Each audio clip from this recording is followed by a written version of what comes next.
नमस्ते। पिछले साल जुलाई में जब पाकिस्तान में भीषण बाढ़ आई थी तो मदरसा मुल्क की कथित इस्लामी नीति और उसके परमाणु संपन्न तमगे की सारी असलियत उजागर हो गई थी। यह देश उस प्रलंकारी बाढ़ की विभीषिका से अभी तक उबर नहीं पाया है, लेकिन यहां पर फिर से बाढ़ जैसे हालात बन गए हैं। खासकर भारत में हुई तेज बारिश और उफनती नदियों के बाद पाकिस्तान जाने वाली नदियों में लाखों क्यूसेक पानी रिलीज किया गया है, जिसने पाकिस्तान की नदियों किनारे बसी आबादी को तैमन चढ़ाकर भागने को मजबूर कर दिया है। लोगों की फसलें बाढ़ के पानी में डूब गई है और उनके पशु भी बाढ़ की तेज धार में बह गए हैं। दुनिया में जब भी कहीं प्राकृतिक या इंसान द्वारा रचित आपदा आती है तो उसका सबसे ज्यादा असर निचले तबके के लोगों पर पड़ता है और गरीब परिवार उसके पहले शिकार बनते हैं। पाकिस्तान में 2022 में आई बाढ़ ने गरीब परिवारों की महिलाओं को सबसे ज्यादा प्रभावित किया है। पिछले कुछ महीनों से ऐसे आंकड़े आए हैं जो हर किसी को हैरान करते हैं।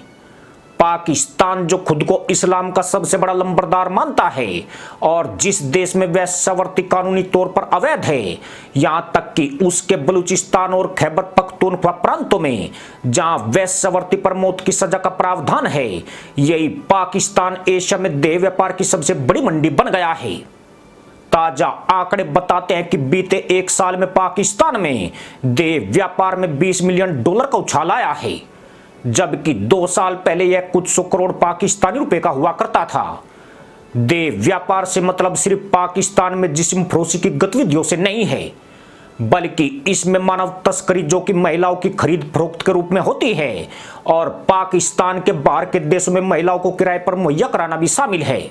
हिंदुस्तान न्यूज एंड टिप्स ने मदरसा मुल्क के देह व्यापार पर पहले भी कई बार खुलासे किए हैं, जिसकी पुष्टि पाकिस्तान की मीडिया भी कर चुका है, लेकिन ये पहली बार सामने आया है कि पाकिस्तान में चल रही देह व्यापार की मंडी का विस्तार उसकी सीमाओं से परे जा चुका है और अब सिर्फ देश के भीतर ही जिस्म फरोशी नहीं होती है, बल्कि पाकिस्तान के बाहर के देशों में भी किराए पर पाकिस्तानी महिलाओं को भेजा जा रहा है, जो 10 से लेकर 30 दिन तक अपनी सेवाएं देती है।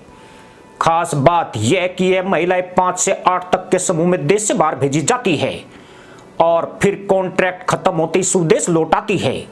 आजकल हिंदुस्तान में सीमा गुलाम हैदर और सचिन मीणा की प्रेम कहानी बहुत ज्यादा चर्चा में है।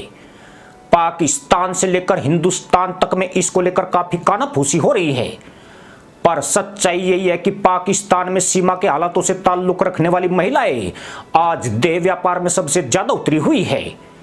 पाकिस्तान में बाढ़ के बाद लोगों के सामने खाने का संकट सबसे बड़ी चुनौती बना हुआ है। इसके अलावा परिवार के बीमार सदस्यों का इलाज, बच्चों की पढ़ाई के खर्चे और देश में व्याप्त बेरोजगारी महंगाई ने निचले तबके के हालात पस्त कर दिए हैं। खासकर पाकिस्तान की वे महिलाएं सबसे ज्यादा प्रभावित हुई है जिनके घर में कमाने वाले अपना रोजगार गंवा चुके हैं। इसके साथ ही वे महिलाएं भी मुश्किल में फंसी हुई है जिनके पति सालों से खाड़ी देशों में काम कर रहे हैं और 2 या 3 साल बाद ही कुछ दिनों के लिए वतन वापस आते हैं। ऐसी महिलाओं को मजबूरियों के चलते जिस्म फरोशी का धंधा अपनाना पड़ा है। इसमें पैसे की लालसा और पुरुष का सुख दोनों इनकी जरूरत रही है।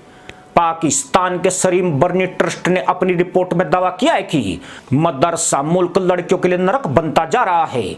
देश में स्वैच्छिक देह व्यापार के अलावा भी लड़कियों की किडनैपिंग करके जबरन वेश्यावृत्ति में धकेला जा रहा है या फिर उन्हें गलत देशों को बेचा जा रहा है। सलीम बर्नी राइट ग्रुप का एक ट्रस्ट माना जाता है। ट्रस्ट की तरफ से जानकारी दी गई है कि साल 2020 में कराची से 235 लड़कियां लापता हुई थी, जबकि साल 2023 के शुरुआती 3 महीनों में 1200 लड़कियां लापता हो गई है। न केवल कराची बल्कि पंजाब के सराय बेल्ट और रहीम यार खान जिले में भी यही स्थिति बनी हुई है। अगर पूरे देश की बात करें तो यह तादाद 15,000 से भी अधिक है। हैरानी की बात यह कि इनमें बच्चे भी शामिल हैं। लड़कियों और बच्चों के एजेंट उन्हें या तो देह व्यापार या फिर गलत देशों में भेज देते हैं। यूएनएड्स की रिपोर्ट के अनुसार साल 2017 में देश में लगभग 2,29,441 वेश्याएं थी, लेकिन अब यह तादाद 20 लाख से ऊपर पहुंच गई है। मदरसा मुल्क में यह स्थिति तब बनी हुई है जबकि वहां पर देह व्यापार को अवैध माना जाता है। यही वजह है कि पाकिस्तान में वेश्यावृत्ति भूमिगत रूप में हो रही है और कानूनी कठिनाइयों के बावजूद यहां वेश्यावृत्ति फल फूल रही है। पाकिस्तान में बढ़ती गरीबी के चलते भी महत्वाकांक्षी महिलाएं दूसरे देशों में पनाह के रास्ते तलाश कर रही है। बाहर की दुनिया में पाकिस्तानी महिलाओं को देह व्यापार से अच्छा खासा पैसा मिलता है। दावा किया जाता है कि जो महिलाएं खाड़ी देशों में टूर पर जाती है वह 1 महीने में साल भर के लिए ऐशो आराम का पैसा कमा लाती है। खास बात यह है कि ऐसे महिलाओं के पति भी विदेश में रहते हैं और उन्हें भी अपनी पत्नियों की गतिविधियों की कोई जानकारी नहीं रहती है। कहने वाले तो यह भी कहते हैं कि इस धंधे में पाकिस्तान के बड़े नेता, मीडिया कर्मी और बिजनेसमैन भी शामिल हैं जो इन महिलाओं का इस्तेमाल अपने अपने फायदे के लिए करते हैं। इसी के साथ अनुमति दोस्तों, जय जवान, जय किसान, जय हिंद, वंदे मातरम।